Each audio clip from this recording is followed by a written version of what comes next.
Kimbo Slice, a name that will forever be etched in the pages of MMA lore. Kevin Ferguson's journey from the rough streets of Miami to the bright lights of the cage is nothing short of remarkable. Welcome to the incredible story of Kimbo Slice. Before his cage fighting fame, Kimbo was Kevin Ferguson, a kid from the Bahamas dreaming of a better life. Born in 1974 in Nassau, Kevin moved to Cutler Ridge, Florida with his family. Growing up in a poor neighborhood, he worked odd jobs to help his family, but knew he was destined for more. Kevin's athletic talent earned him a football scholarship at the University of Miami. However, life took a turn when Hurricane Andrew destroyed his house in 1992, leaving him homeless for a month. Despite a failed Miami Dolphins tryout in 1997, Kevin faced hardships, living on the streets and sleeping in his car. Through it all, his love for fighting kept him going.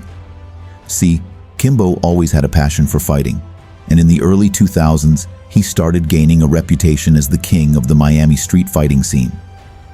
His backyard brawls were the stuff of legend.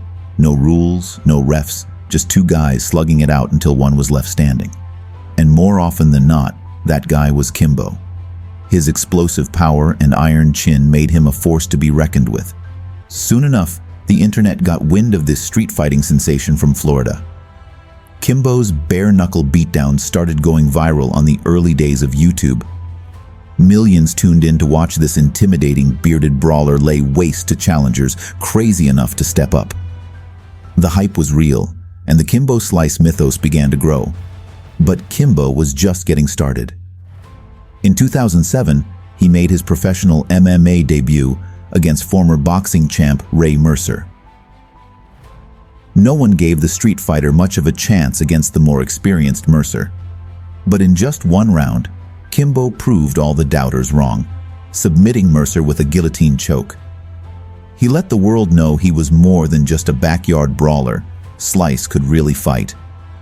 Over the next year, Kimbo continued his tear through the MMA world. He signed with the EliteXC promotion and became must-see TV. Wins over Bo Cantrell and Tank Abbott only added to Slice's growing legend. By 2008, he was a certified superstar, with an undefeated record and the adoration of fight fans everywhere.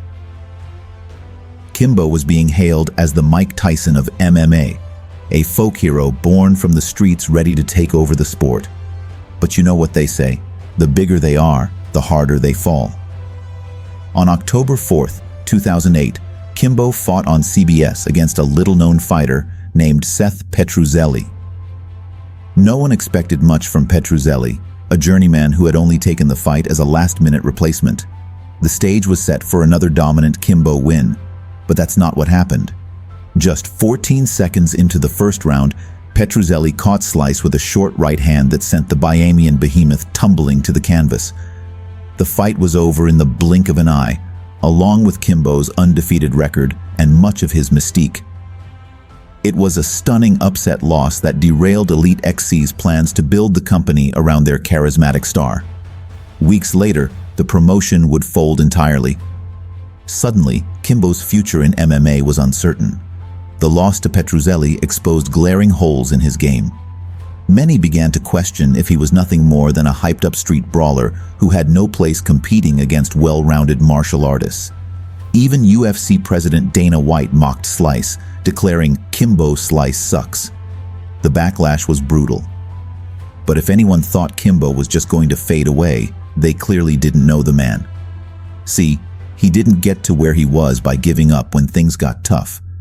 It was time to evolve, to round out his skills and prove the haters wrong. And what better place to do that than the biggest proving ground in all of MMA, the Ultimate Fighter. In 2009, Kimbo shocked the world by signing on to compete on Season 10 of the UFC's hit reality series. It was a chance for redemption, but it wouldn't come easy. From day one, Slice was tested like never before. The other heavyweights on the show pushed him to his limits, determined to break the street fighting legend. But Kimbo showed the warrior spirit that had carried him through his entire life. He put his head down and went to work, soaking up knowledge from elite coaches like Rashad Evans and Rampage Jackson. Slowly but surely, Slice started evolving from a one-dimensional brawler into a more complete mixed martial artist. However, just when it seemed like Kimbo was poised for a storybook run on TUF, he ran into a buzzsaw named Roy Nelson. The crafty veteran handed Slice a decisive defeat, knocking him out of the tournament in the opening round. It was a crushing blow, but not a fatal one. Kimbo had proven he could hang with high-level competition. He belonged in the UFC. In his official UFC debut at the TUF 10 finale, Slice notched an inspiring decision win over Houston Alexander. He followed that up with a dramatic comeback TKO of Matt Mitrione at UFC 113. Kimbo was showing new facets to his game, weathering early adversity to score thrilling victories. The future looked bright, but unfortunately, that would be the last time we saw Slice have his hand raised in the octagon. Contract disputes led to his UFC release in 2010. Brief stints in boxing and pro wrestling followed, but it was clear Kimbo's best days were behind him. Still, he soldiered on, driven by his love for combat and a refusal to stay down. In 2015, at age 41, Kimbo returned to the cage for Bellator MMA. He scored a first-round TKO over Ken Shamrock in a battle of aging legends. It was vintage Slice, wild hooks, and raw power. One last flash of the brilliance that had made him famous. Sadly, it would also be his final win.